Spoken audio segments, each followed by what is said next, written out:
Yesterday I was watching a live video stream on Word on Fire, Father Robert Barron's website. It was celebrating the one-year anniversary of his Catholicism series. It's a wonderful video series if you haven't seen it, and I want to congratulate Father Barron on it as well because it's so well put together, and he's been an inspiration for me. He's part of the reason I do these YouTube videos that I do. I don't get nearly the publicity that he does, but that's okay. Anyway, as this video stream was going on, people were able to submit questions to Father Barron for his response. And unfortunately, several hundred questions were submitted, and he couldn't get to every single one of them as he only had 30 minutes of time. But one question I saw that was submitted that I wanted to take up was, what advice would you give to somebody going off to college for the first time? I was thinking about that question. I thought, the advice I would give to somebody going off to college for the first time would be learn your faith and don't lose it. Because it seems to me so often people going off to college tend to lose their faith. I've heard of so many people who go to college and stop practicing their faith. I think what happens is that people go off to college and it's the first time they're away from their parents for an extended period of time. They're not under their direct authority. And what happens is they've got this immense amount of freedom being given to them. Well, when they're given this great amount of freedom, so often they choose the wrong things. Here I think that the Spider-Man adage would come in handy. With great freedom comes great responsibility. Part of our responsibility as Christians would be to continue to develop our faith. Remember I said, learn our faith, don't lose it.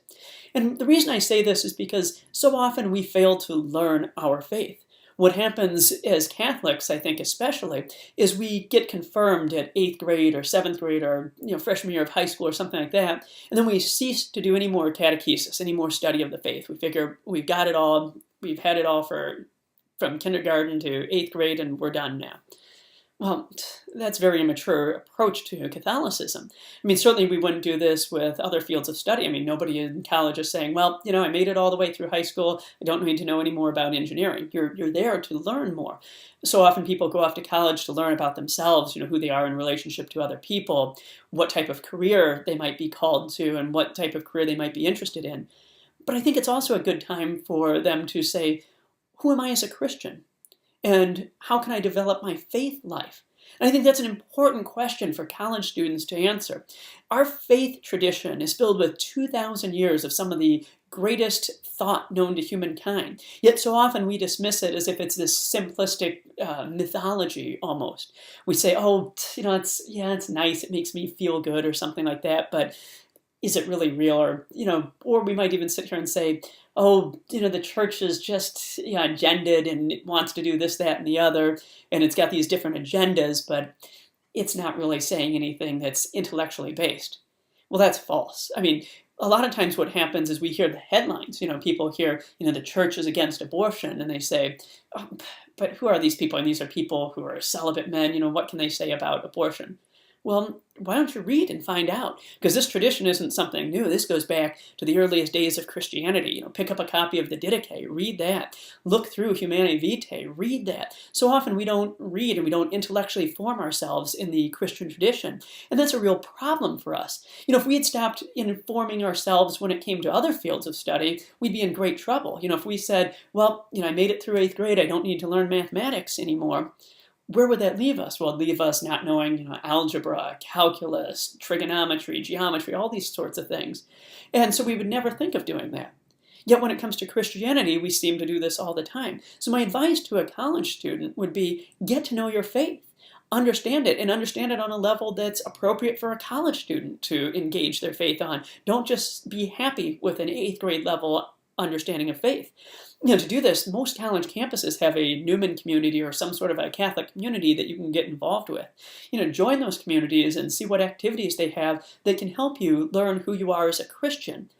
Second thing I'd say is engage in dialogue with other people, especially people from other faiths or maybe even people who are atheist or have no faith. I think that's important for us to do as well, because our Christian faith is intellectually formed. So we shouldn't be afraid of an argument or entering a conversation with somebody about our faith. Certainly we need to have a respectful dialogue. Maybe you have to have ground rules or something so an argument doesn't get too heated. But we need to learn how to articulate our faith so that we can understand it ourselves, but also help other people understand what it is we believe and why we believe it. We might not be able to convince everybody that our beliefs are right, but we should at least be able to help them see that there's a logical system of thought that we have here. And this isn't just something that we made up. This isn't some mythology that we're promoting, but this is something we've thought about. And we have some great thought that goes into this. Some of the greatest scholars in all of the Western world have come out of the Christian tradition. So it's important for us to say, read Augustine, look at his arguments for Christianity, read the Confessions of Augustine, read Aquinas, look at his arguments, look at Ignatius, who really understood the human condition well before anybody like Freud ever did. And read these people and say, this is an intellectually formed faith. This isn't something that's just mythology or made up by a bunch of grumpy old men in Rome or something like that. This is something that's got intellectual merit to it and is worthy of academic discussion and debate. And finally, I'd say become an apologist for your faith. St. Paul tells us that we need to be able to give an account for our faith. That means that we need to know what it is we believe and explain why we believe it. Become an apologist for your faith. Don't be afraid to go out into the public square and say, this is what I believe, this is who I am as a Christian, and I'm proud of it. So often what happens, I think, is we allow the world to tell us, you should be ashamed of being a Christian. If you want to be a Christian, that's fine, but you do it in your privacy of your own home, but don't you bring that out into the public sphere and public conversation. We don't want any of that mythology or just these opinions in our realm here in the public sphere.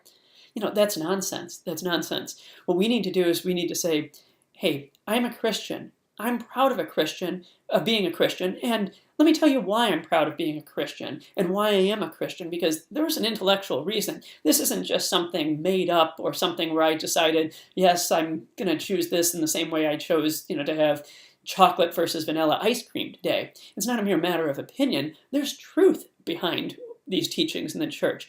Read the arguments behind it. Listen to what's being said by the church. Don't just accept a media soundbite. See, we need to be apologists for the faith. We need to be able to go out and to apologize. Not apologize meaning, oh, I'm sorry that I'm a Christian, but apologize meaning I'm giving an account for why I'm a Christian. Let me tell you why I'm a Christian and why I'm proud to be a Christian. That's what we need to do. So that's the advice that I would give to a college student as they head off to college for the first time. I'd say, certainly be somebody who gets to know your faith on an intellectual level appropriate for a college student. Don't just let it be an 8th grade faith. Otherwise, you will lose your faith. Certainly, get involved with a community that can help you to grow in your faith, whether it be a Newman community, a campus ministry, or any other form of community that can help you understand who you are as a Christian. And finally, become an apologist for the faith. Go out into the world and proclaim what you believe to be true for all the world to hear. And don't let anybody tell you that what you believe has no business being in the public square.